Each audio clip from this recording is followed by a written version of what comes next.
नमस्कार, आप देख रहे हैं जी बिजनेस। आपके साथ मैं हूं अनुया यादव। अगर आप ईपीएफओ के मेंबर हैं लेकिन आपकी कमाई इतनी नहीं है कि आप सर्विस के दौरान घर खरीद सकें तो आपकी परेशानी दूर हो सकती है। जी हां, ईपीएफओ अगले महीने हाउसिंग स्कीम ला रहा है और उसके बाद अफोर्डेबल हाउसिंग सेगमेंट में नया प्राइस वॉर छिड़ सकता है। इस बीच बड़ा सवाल ईपीएफओ की हाउसिंग स्कीम में लोन मिलने की क्या शर्त होगी, ईपीएफ उठाने वाले कर्मचारियों को कितना लोन मिल सकेगा, कैसे आप इस स्कीम का फायदा उठा सकते हैं, ये जानने के लिए देखिए हमारी रिपोर्ट।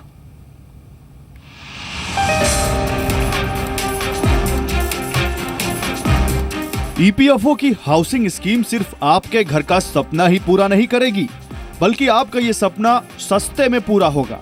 ईपीएफओ मार्च में हाउसिंग स्कीम लॉन्च करने जा रहा है। ईपीएफओ के पास इस वक्त करीब 4 करोड़ 30 लाख एक्टिव मेंबर हैं, जिनमें से 70% मेंबर्स की बेसिक सैलरी 20,000 रुपए से कम है। यानी कम इनकम वाले करीब 3 करोड़ कस्टमर्स को स्कीम का सीधा फायदा मिलेगा। एक ट्रेंड ऑलरेडी मार्केट में चेंज हो चुका है। लग्जरी से अफोर्डेबल सेगमेंट की तरफ डेवलपर्स मूव कर चुके हैं और ऐसे स्टेप जो आ रहे हैं तो उस हिसाब से और भी एक्सपेक्टेशन है कि डेवलपर्स जो हैं, बड़े प्लेयर्स भी जो अब तक इससे बचे हैं, वो भी कहीं हद तक अफोर्डेबल सेगमेंट के अंदर अपनी प्रॉपर्टी को लेके आ सकते हैं और बायर अच्छे रेट पे नेगोशिएट करके उस प्रॉपर्टी को बाय कर सकता है।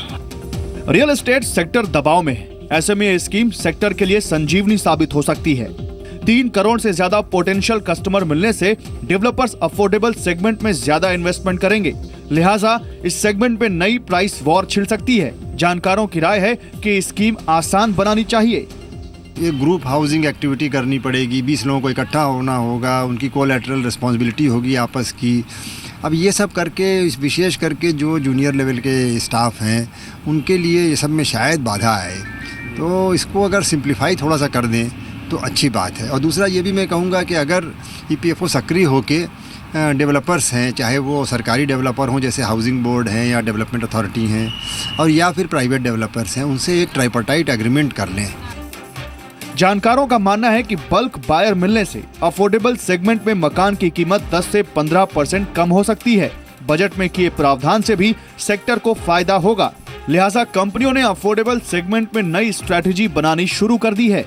1.5 करोड़ से 2 करोड़ अफोर्डेबल होम्स बनाना चाहें तो डेंसिटी इंक्रीज होगी, क्योंकि ये हाई राइज होंगे। ये पहले की तरह वो प्लॉट नहीं दिए जाएंगे, पहले की तरह एक स्टोरी के घर नहीं होंगे, ये अब मल्टी स्टोरीड हाई राइज होंगे, तो इसलिए डेंसिटी इशू सॉल्व होना चाहिए। इस स्कीम से लो इनकम ग्रुप का नौकरी करते हुए अपने घर का सपना पूरा हो सकेगा और रिटायरमेंट से पहले घर की ईएमआई भी खत्म हो सकती है। बायर्स के पास बिना पेनल्टी प्री पेमेंट का ऑप्शन भी होगा। इस स्कीम से केंद्र सरकार की हाउसिंग फॉर ऑल योजना को भी पंख लग सकते हैं। प्रकाश प्रियदर्शी, जी मीडिया।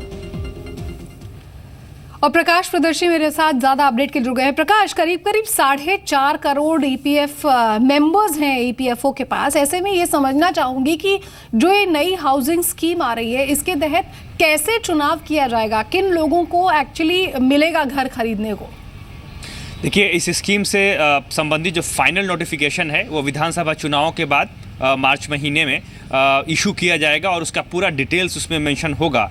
हमें जो सूत्रों के हवाले से अभी जानकारी मिल रही है उसके मुताबिक अगर आप ईपीएफओ के मेंबर हैं और आपने 5 साल का कंट्रीब्यूशन ईपीएफओ में किया है, उसके बाद आप इस स्कीम के जरिए इस स्कीम के लिए एलिजिबल हो जाते हैं, आप इस स्कीम का फ़ायदा उठा सकते हैं। दूसरी चीज़ ये है कि अफोर्डेबल हाउसिंग का पैमाना क्या होगा, उसकी रेंज कितनी होगी, नोटिफिकेशन में उसकी भी मेंशनिंग होगी और उम्मीद की जा रही है, जैसा कि हमें जानकारी मिल रही है उसके मुताबिक 12 लाख रुपए से 20 लाख रुपए के बीच में जो घरों की कीमतें होंगी उसको ईपीएफओ जो है प्रमोट करने की तैयारी कर रहा है। और जो ट्राइपार्टाइट जो त्रिपक्षीय एग्रीमेंट होंगे बैंकों के बीच में, बायर से और जो ईपीएफओ के बीच में, उसमें इस बात का को स्पेसिफिकली मेंशन किया जाएगा कि घरों की कीमतें कम रखी जाएं। इसका सबसे जो बड़ा फायदा होगा बायर के पॉइंट ऑफ व्यू से अगर आप देखें तो कीमतें कम होने से एक तो ईएमआई का बोझ कम पड़ेगा और कम मार्जिन होने के बावजूद भी ईपीएफओ की कोशिश ये है कि भले मार्जिन अमाउंट कम हो लेकिन लोन मिल जाए, और एक कोशिश ये भी है कि सोशल सिक्योरिटी स्कीम्स के तहत पैसे भी पीएफ अकाउंट में बने रहें। इसके मद्देनजर अगर मार्जिन मनी कम भी है तब भी लोन मिलेगा, ईएमआई का बोझ भी कम पड़ेगा क्योंकि इसमें ईपीएफओ इन्वॉल्व है। और अहम बात यह है कि सर्विस टेन्योर में ही आप रिटायरमेंट से पहले ही अगर आपके घर की ईएमआई खत्म हो जाती है तो जाहिर तौर पर कंज्यूमर के लिए बड़ी राहत की खबर है। बहुत बहुत शुक्रिया प्रकाश प्रियदर्शी इस तमाम अपडेट को हम तक पहुंचाने के लिए।